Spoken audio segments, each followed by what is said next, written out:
Saya bilang, ayah saya hanya mau ke Jakarta karena saya bilang hanya di Jakarta saya bisa bangun impian saya. Saya pernah baca, kalau Anda ingin menilai bagaimana seseorang itu dibangun masa kecilnya, dia seperti apa, tanyakan dia berapa jendela yang dia punya di rumahnya.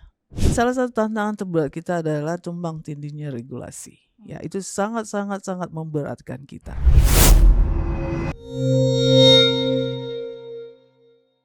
Ya, perempuan saat ini semakin hadir di garis depan kepemimpinan, termasuk di sektor bisnis dan bahkan juga organisasi. Seperti yang hari ini hadir di Pro3 Siniar, tamu kita yang baru saja terpilih sebagai Ketua DPD Perempuan Pemimpin Indonesia atau Perpina DKI Jakarta untuk periode 2026-2028. Dia adalah Juliana Sofia Damu ya, atau akrabnya disapa Bu Ana ya. Nah, Bu Ana ini membawa semangat bahwa perempuan ini bukan hanya pelengkap pembangunan, tapi juga penggerak perubahan di berbagai bidang kehidupan. Nah, menariknya lagi di balik kiprahnya sebagai seorang pemimpin organisasi perempuan begitu, Bu Ana ini juga dikenal sebagai pengusaha di bidang industri logistik dan juga shipping. Yang kita tahu itu biasanya dekat sekali dengan kaum laki-laki ya. Nah, ini menarik. Bagaimana awal perjalanan Bu Ana, Juliana Sofia Damu sampai dipercaya memimpin Perpina DKI Jakarta dan bahkan apa yang menjadi tantangan perempuan di industri logistik. Kita akan membahasnya di podcast kita episode kali ini, Pro3 Siniar. Halo Bu Ana. Halo Mbak. Apa kabar? Kabar baik. Terima baik kasih ya. saya diundang di sini. Iya, kami juga senang kedatangan tamu seperti Bu Ana yang bisa menginspirasi Mudah-mudahan. perempuan Indonesia ya. Luar biasa. Terpilih sebagai Ketua DPD Perpina DKI Jakarta. Baru bulan Mei lalu ya? Ya, bulan April. April dan awal Mei berarti. Ya, ini awal Mei. Ya, betul. Awal Mei, betul. Selamat Bu Ana. Terima kasih. Ya. Apa yang pertama kali terlintas mungkin di pikiran Bu Ana ketika mendapatkan amanah sebagai Ketua Perpina Jakarta? Ya, jadi yang terlintas kepala saya yang ada dua. Yang pertama tentu rasa syukur karena dipercaya oleh teman-teman untuk memimpin Perpina DKI Jakarta. Lalu yang kedua adalah tanggung jawab. Ya, jadi ketika kita dipilih sebagai ketua atau memegang satu peran yang penting dalam sebuah organisasi, maka kita bukan saja sekedar konseptor, kita juga harus bisa menjadi inisiator dan juga menjadi doernya. Nah, semua peran ini harus blend gitu. Dan saya sangat senang berorganisasi karena bagi saya ketika saya dipercaya menjadi ketua, ini adalah sebuah legasi saya.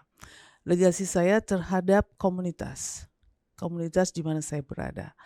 Apakah nantinya apa yang saya lakukan itu bisa diteruskan atau tidak, itu lain cerita. Tetapi saya ingin mencetak satu hal yang baik, satu legasi yang baik terhadap komunitas ini untuk dia bertumbuh, untuk dia berkembang, dan terutama untuk dia memberikan impact yang baik bagi sekitarnya dan bagi masyarakat luas. Begitu, Mbak. Oke, kalau begitu apa visi yang dibawa oleh Bu Ana sendiri selama menjabat sebagai Ketua Perpina untuk DKI Jakarta.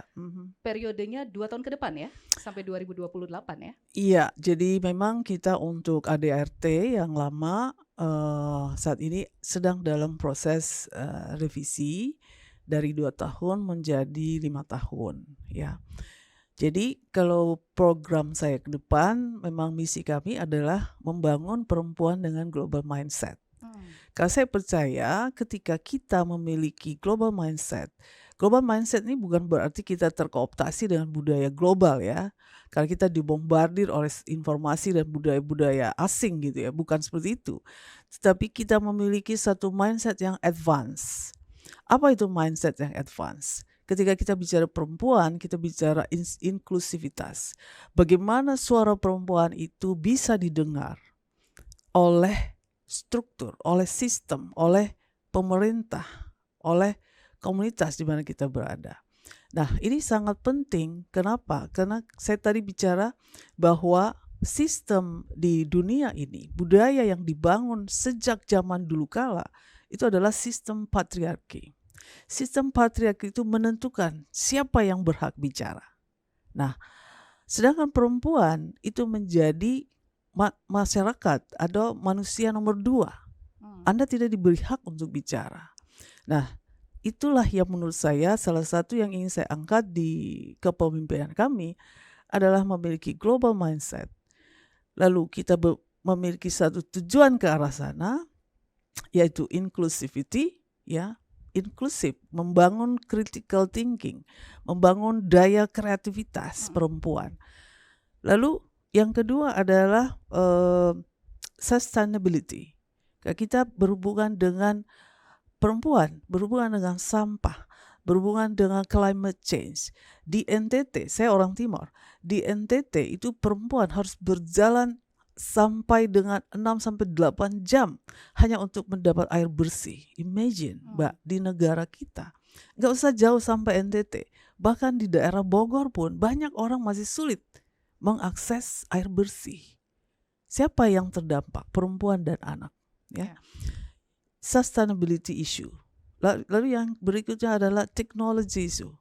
Kenapa bicara teknologi? Karena perempuan sekarang banyak rusak karena teknologi, karena nggak tahu menggunakan media sosial. Kita dibombardir oleh berbagai pertunjukan di TV, di media sosial, di mana banyak mempertontonkan hal-hal yang tidak sesuai dengan akar budaya kita, tidak sesuai dengan nilai-nilai yang diajarkan oleh orang tua kita, sehingga banyak keluarga rusak, banyak relasi rusak karena media sosial. Banyak orang akhirnya tidak memiliki kepercayaan diri, mau bunuh diri, isu-isu body shaming dan lain sebagainya. Nah, kita perlu memberikan ilmu atau pelajaran-pelajaran tentang literasi terkait teknologi. Baru yang terakhir adalah bagaimana kita mengoptimalisasi diri kita sehingga meng-create satu opportunity baru. Apa itu opportunity baru? Opportunity dalam hal economic. You can build your own economy, ya. Kamu bisa build your own access. Berdaya. Gitu iya, ya? diberdayakan secara you cannot minta privilege. You don't have privilege. You have to create your own privilege. So kita mengoptimalkan untuk membuat satu opportunity baru sehingga kita bisa diberdayakan dan memberi impact bagi sesama. Iya, saatnya perempuan juga bisa maju begitu mandiri begitu Mandiri, ya. betul. Oke, berdaya dan juga mandiri. Iya. Sebelum kita bahas tentang perjalanan karir juga seorang Juliana Sofia ini, sekilas tadi kan juga sudah diceritakan ya bagaimana ibu menaruh perhatian besar terhadap kemajuan seorang perempuan, pemberdayaan perempuan begitu. Saya pengen tahu juga sosok Juliana Sofia ini seperti apa masa kecilnya, tumbuh di lingkungan seperti apa sehingga membentuk seorang Sofiana seperti sekarang ini. Ya, saya terima kasih Mbak pertanyaannya. Saya ini tumbuh dan besar di Barak. Di Barak. Barak, ya, Barak. Saya anak tangsi, anak kolong gitu. Saya tumbuh dan besar di Barak. Yang bahkan kita nggak punya kakus, kita nggak punya WC sendiri. Kita sulit mendapat air bersih, itu pertama. Yang kedua, kalau saya pernah baca, kalau Anda ingin menilai bagaimana seseorang itu dibangun masa kecilnya, dia seperti apa, tanyakan dia berapa jendela yang dia punya di rumahnya. Why jendela? Nah, orang itu bisa mengukur seberapa besar rumahnya orang itu. Rumah saya cuma ada satu jendela, so you can imagine. Ya, dalam satu rumah tidak punya kamar, tidak ada kamar, harus tinggal hidup 6 orang anak, 2 orang tua. 8 orang hidup dalam satu rumah. So you can imagine hidup dalam masa yang menurut saya cukup sulit gitu ya, cukup sulit. Jadi saya bertumbuh di lingkungan itu. Nah, tetapi yang saya banggakan dari keluarga saya adalah nilai-nilai yang diajarkan oleh orang tua saya. Karena hidup kita susah, ya, ayah saya, ibu saya itu mengajarkan kepada kita untuk mencari pergaulan di luar daripada lingkungan kita. Nah, saya disekolahkan sama ayah saya, dimasukkan sekolah swasta. Ya mungkin secara ekonomi dia tidak mampu, tetapi dia mengupayakan supaya saya ada di lingkungan yang baik. Nah, jadi masa kecil saya boleh dibilang masa kecil yang penuh dengan dinamika ya secara ekonomi. Saya jarang bermain, ya karena saya diberikan tugas-tugas. 6 orang anak semua punya tugas. Semua punya tugas tanggung jawab. Tugas saya di rumah misalnya menyapu, mengepel, menyetrika gitu ya, menyetrika baju. Saya bahkan gak punya waktu untuk bermain dengan teman-teman saya. Jadi waktu saya diisi oleh sekolah, pekerjaan di rumah, bantu ibu saya, nyiram bunga, nyetrika, nyapu ngepel, cuci piring ya, dan belajar. Dan itulah masa kecil saya, dan saya senang karena sengsara membawa nikmat gitu ya. Dan saya disekolahkan oleh orang tua saya di sekolah di mana saya punya pilihan. Ya, saya punya pilihan. Saya mau bergaul dengan orang-orang yang punya taraf ekonomi yang lebih baik. Sehingga ketika saya berada di sekolah, ya, bagaimana saya bisa memberikan perhatian kepada anak-anak orang the have gitu ya, anak-anak pejabat gitu yang mau berteman dengan saya. Jadi salah satu kuncinya adalah saya harus jadi pinter.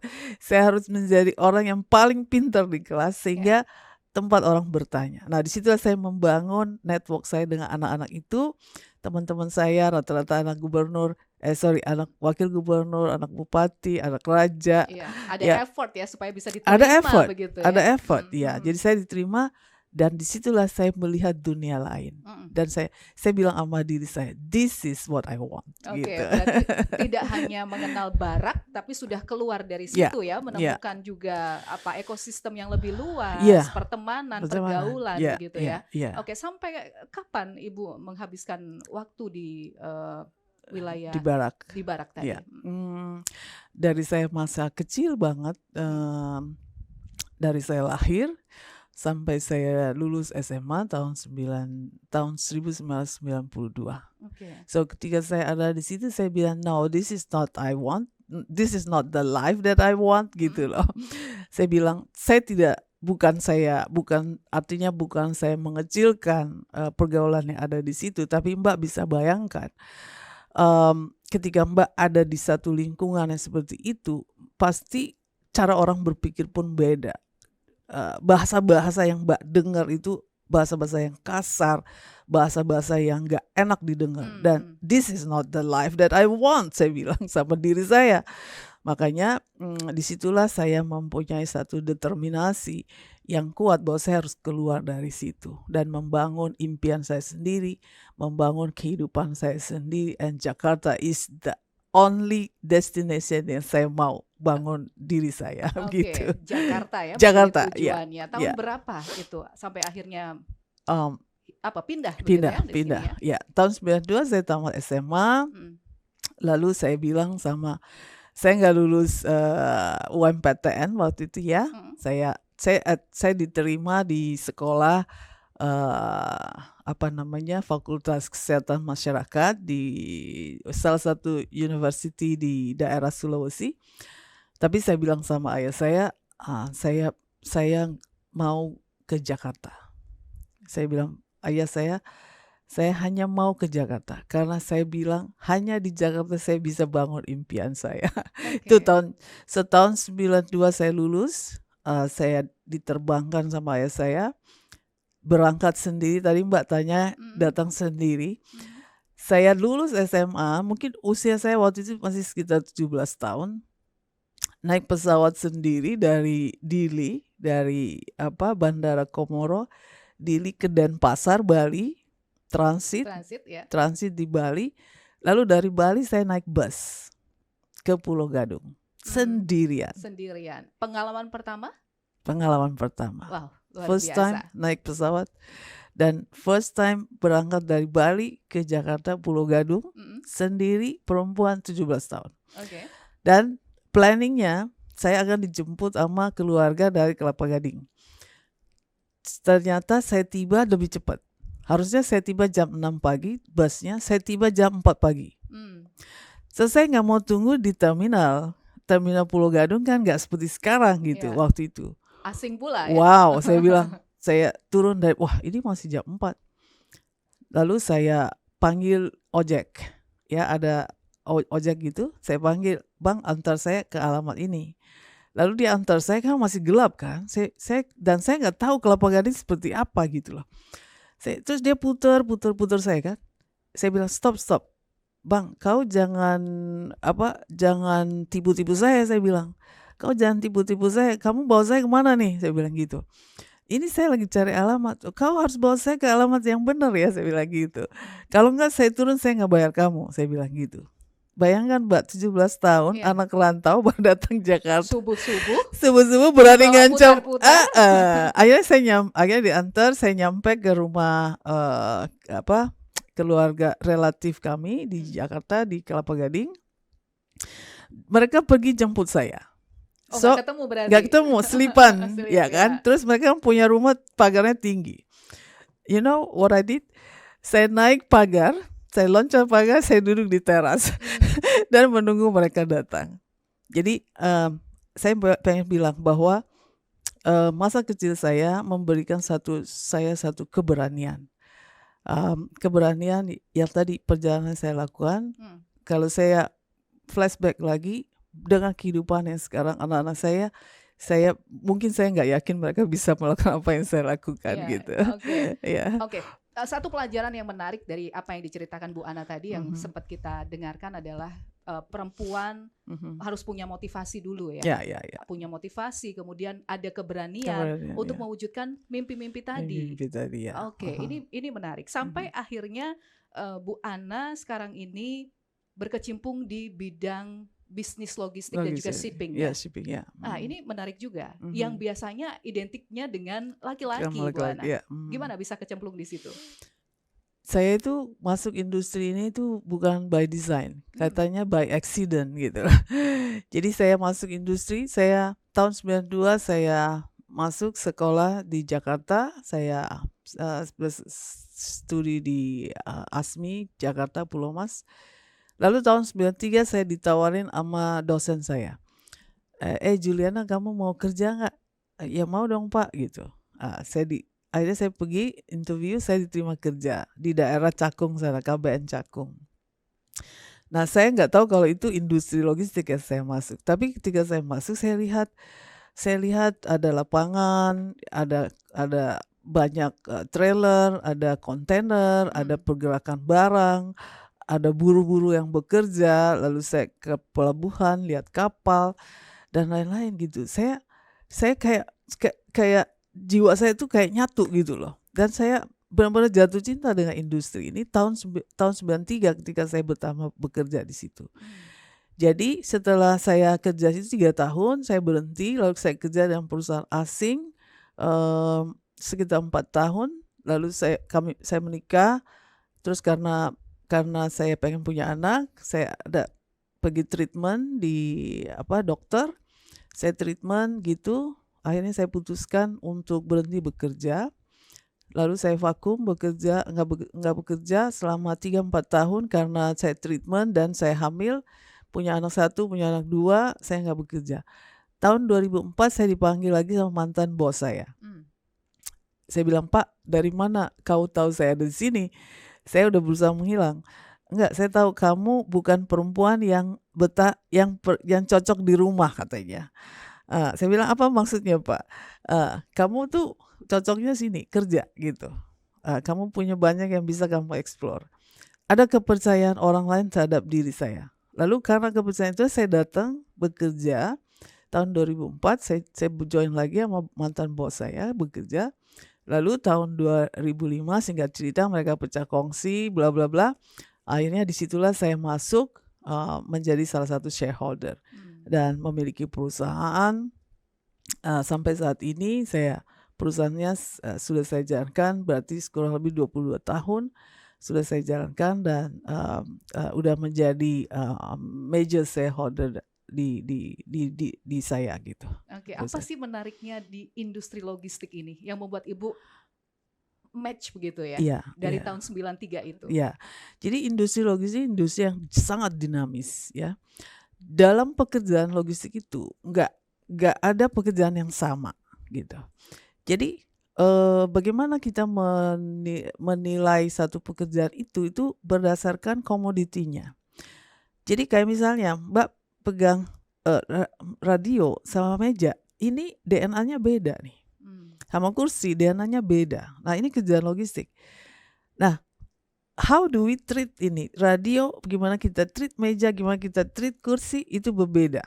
Jadi semua penuh dengan dinamika. Pertama itu ya, jadi DNA masing-masing barang itu berbeda sehingga membuat treatment dari pekerjaan itu berbeda. Yang kedua adalah regulasi di negara atau di tempat di mana kita bekerja. Misalnya di Indonesia. Indonesia punya regulasi yang berbeda dengan Singapura, dengan Malaysia dan lain-lain. Nah disitulah ada dinamika yang sering kali berbeda. Dan itu yang membuat saya sangat cinta sama industri ini karena saya belajar terus setiap hari, belajar hal yang baru. Seperti sekarang aja ketika terjadi perubahan regulasi, berarti saya harus belajar hal baru lagi. Oh, regulasi yang ini harus kemana dulu, SOP-nya juga berubah dan cara kerjanya juga berubah dan lain-lain. Nah itu yang membuat saya tertarik terus melakukan pekerjaan ini. Ya. Oke, berarti motivasi untuk terus belajar, mempelajari hal-hal yang baru, ya. Apalagi berkaitan juga dengan supply and chain berarti ya. Supply chain. Ya. Okay. Supply chain ini menjadi satu industri sehari-hari. Jadi kalau kita bicara logistik itu apa? Logistik adalah industri sehari-hari. Setiap hari kita berhubungan dengan industri logistik. Seperti kita sekarang ada di podcast. Kita berkaitan dengan logistik. Dari mana datang radio, meja, kursi, semua ini kerjaan logistik. Mikrofon ini semua datangnya logistik. Jadi industri logistik sederhana. Semua orang bisa mengerjakan industri kerjaan ini karena ini adalah industri sehari-hari. Nah, ini cara saya mengkampen bagaimana orang bisa masuk belajar tentang logistik gitu. Karena dinamika yang sangat pelik di logistik ini dan berkaitan dengan tadi Mbak bicara supply chain. Jadi kalau di supply chain, jadi ibaratnya ini aliran darah. Kalau satu aja terjadi penyumbatan, ini semua terimpact, terdampak. Ini kita contoh kasus yang sekarang terjadi di Selat Hormuz. Non jauh di sana, tapi kenapa harga BBM di sini naik? Di mana-mana bahkan. Ya. Kenapa harga plastik di sini naik? Ya. Kenapa harga macam-macam produk sekarang naik? Kenapa? Ya karena Selat Hormuz terkendala, orang nggak bisa ngirim minyak. Bahan-bahan ini terbuat dari minyak. Karena dia nggak bisa produksi, akhirnya semua menahan produksi. Karena dia menahan produksi, akhirnya harga naik. Siapa yang terdampak? Kembali lagi perempuan yang terdampak. Harus mengatur segalanya. Nah, itulah supply chain, penuh dengan dinamika. Tapi kalau kita jelaskan secara teknik, orang nggak akan mau belajar tentang industri kami. So, simple thing. Saya kalau bicara di sekolah untuk encourage anak-anak muda belajar tentang industri, saya bilang, simple. Once kamu duduk meja makan, bangun tidur, kamu makan. Contoh kamu makan roti, minum susu. Dari mana datangnya roti? Dari mana datang susu? Pernah nggak kamu mikir? Itulah pekerjaan logistik. So, it's identik sama diri kamu, apalagi perempuan. So it's bonding. Kamu naturally kita ini logistician. So jangan takut masuk industri ini. Nah, that's why saya melihat perkembangan banyak perempuan sekarang masuk industri. I'm very proud of it. Banyak ya sekarang. Banyak. Jadi tidak hanya dominasi kaum laki-laki saja sekarang ya. Banyak. Di bidang industri apapun termasuk logistik sudah banyak perempuan ya. Nah, kalau bicara tentang tantangan di industri logistik sekarang ini, kaitannya juga dengan regulasi. Di Indonesia saja, tidak usah kita bicara tentang luar begitu ya. Apa sih yang masih menjadi PR begitu? Ya, PR berat kita adalah tumpang tindih aturan.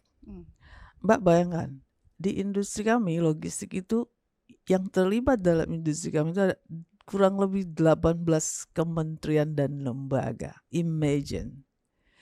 Bagaimana kita bisa mengalami satu efisiensi dalam pekerjaan logistik? Kalau misalnya satu pekerjaan, misalnya kita mau keluarin mengirim barang radio atau mau keluar barang radio, saya harus pergi berhubungan dengan Komdigi, saya harus pergi berhubungan dengan Kementerian Perdagangan. Belum lagi kalau dia dari kayu, saya harus pergi ke Kementerian Kehutanan dan lain-lain.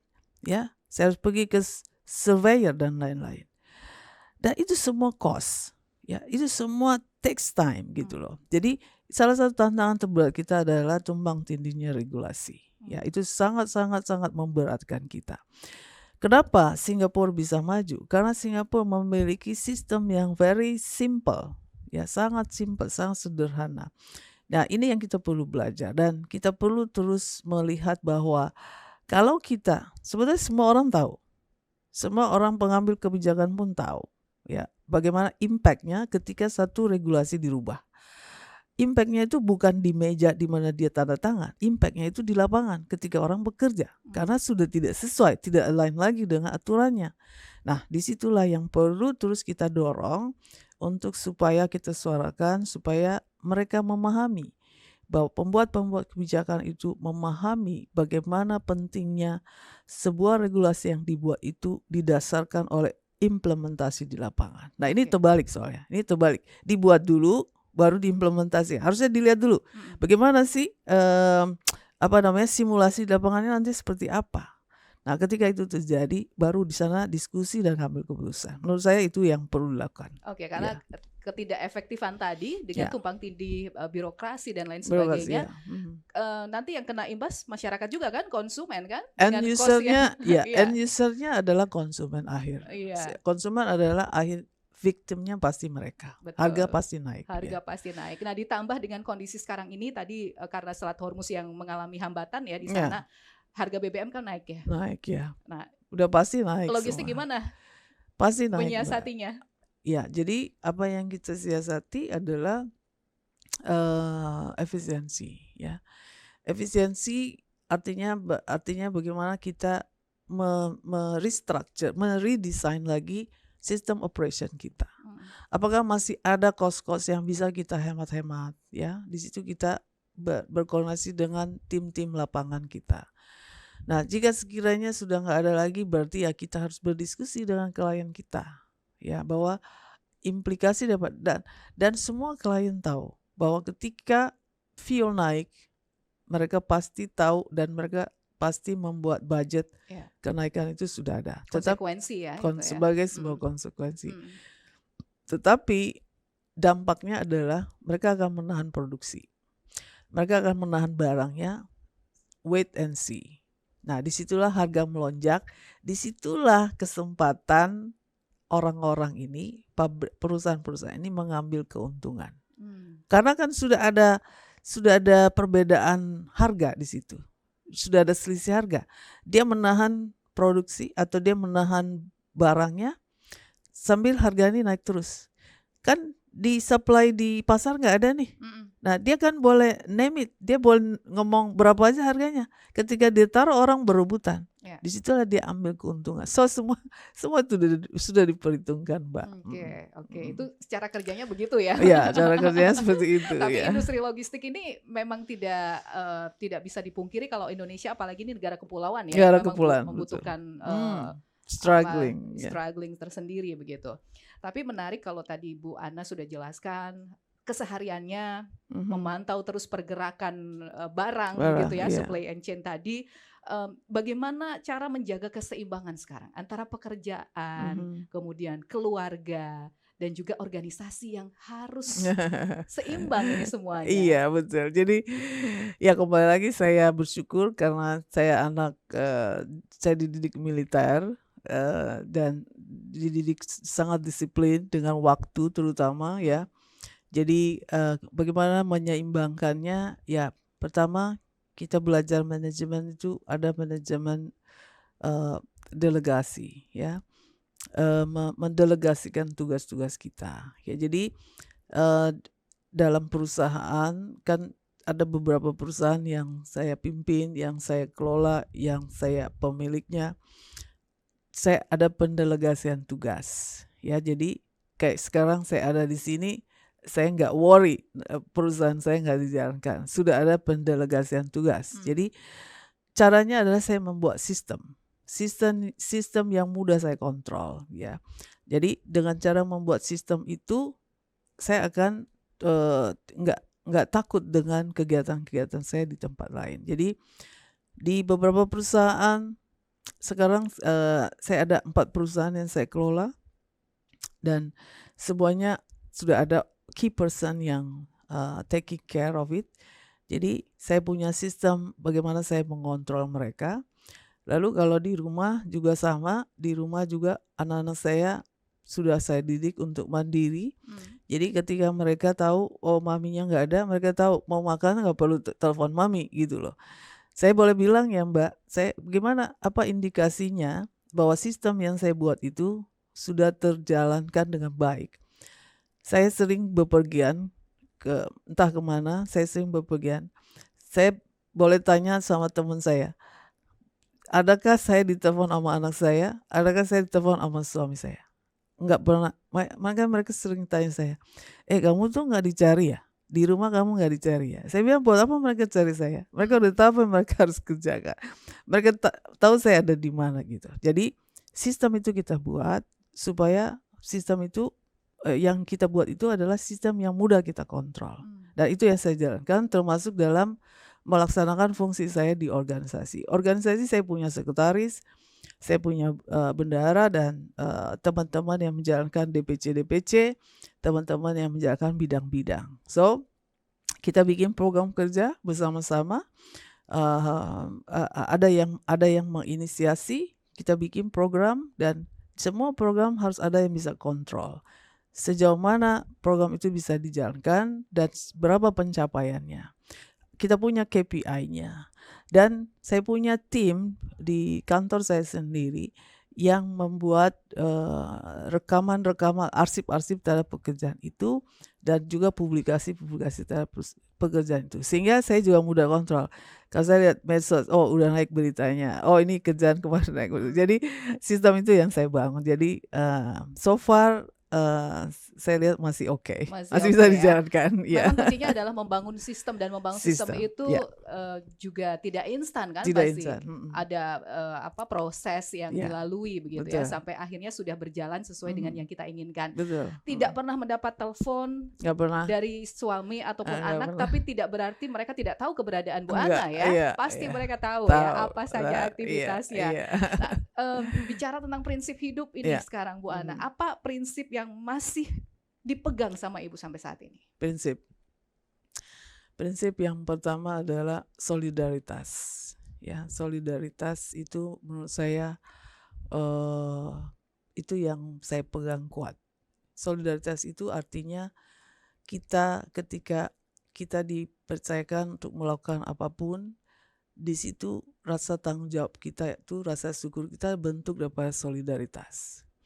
Lalu solidaritas lain adalah berbagi. Ya, berbagi itu untuk apa? Bukan kita petantang-petenteng mau berbagi supaya orang lihat kita, enggak. Kita mau berbagi itu sebagai bentuk rasa syukur kita kepada Yang Maha Kuasa. Saya punya ilmu, apa yang saya bagikan hari ini adalah pengalaman hidup saya. My experience, my success story, my trial and errors gitu. Itu yang saya bagi. Mungkin ada orang yang mendengarkan memiliki pengalaman yang sama dan belum memiliki solusi. Nah, mungkin dengan mendengar saya, dia akhirnya punya solusi. Nah, itu adalah bentuk solidaritas saya terhadap apa yang kesempatan yang Tuhan beri buat saya selama saya hidup. Jadi, life is about making things work. Life is about bagaimana kita berbagi, memberi dampak bagi banyak orang. Gitu, memberi dampak bagi banyak orang. Itulah prinsip hidup dari seorang Juliana Sofia ya. Kalau untuk perempuan-perempuan, terutama perempuan muda, apa yang ingin disampaikan agar mereka juga memiliki semangat, motivasi yang tinggi, mempunyai mimpi, cita-cita, tapi triggernya mungkin harus seperti apa begitu? Silakan. Oke. Buat teman-teman, khususnya anak-anak muda, perempuan-perempuan muda, yang pertama saya ingin sampaikan bahwa you are special, you are unique. So, gali terus potensi diri kamu dan berani untuk mencoba. Anda jangan pernah takut gagal, Karena kegagalan itu hanyalah data, hanyalah sebuah aset bagi Anda bahwa ketika Anda melangkah, Anda sudah punya satu determinasi yang baik untuk melangkah. Kenapa? Karena Anda sudah punya data. Oh, saya gagal di sini, berarti saya nggak boleh ulangi lagi, ya. Nah, yang kedua, Anda harus punya determinasi yang kuat. Anda mau kemana? Jadi determinasi inilah yang menentukan Anda kemana Anda akan melangkah. Dan yang ketiga, pilihlah teman yang memberi dampak positif bagi Anda. Kalau Anda tahu lingkungan atau teman Anda adalah toksik, ya, dan tidak memberi Anda dampak positif, keluar dari situ. Jangan pernah sungkan, jangan pernah takut untuk membuat keputusan bagi dirimu apa yang terbaik, karena hanya kamu yang bisa menentukan kamu berhasil atau tidak, dirimu yang tentukan. Jadi mulai dari sekarang, putuskan bahwa determinasi kamu adalah menjadi orang yang sukses. Karena sukses adalah hak Anda dan saya. Oke, sukses adalah hak kita semua hak ya. kita semua, Oke, iya. luar biasa. Terima kasih banyak Bu Ana sudah mampir ke Pro 3 Siniar hari ini. Sukses selalu ya. Terima kasih sudah menginspirasi. Terima kasih Mbak, thank you. Ya, itu tadi perbincangan kita ya di episode hari ini. Sudah bersama dengan Juliana Sofia Damu. Dan ini membuktikan bahwa keberanian belajar, kemudian juga konsistensi dan semangat memimpin ini bisa membawa perempuan menembus berbagai bidang usaha, termasuk yang selama ini mungkin dipikir hanya didominasi oleh kaum laki-laki seperti di bidang shipping dan juga logistik. Terima kasih sudah menonton podcast kita hari ini. Sampai jumpa di episode selanjutnya.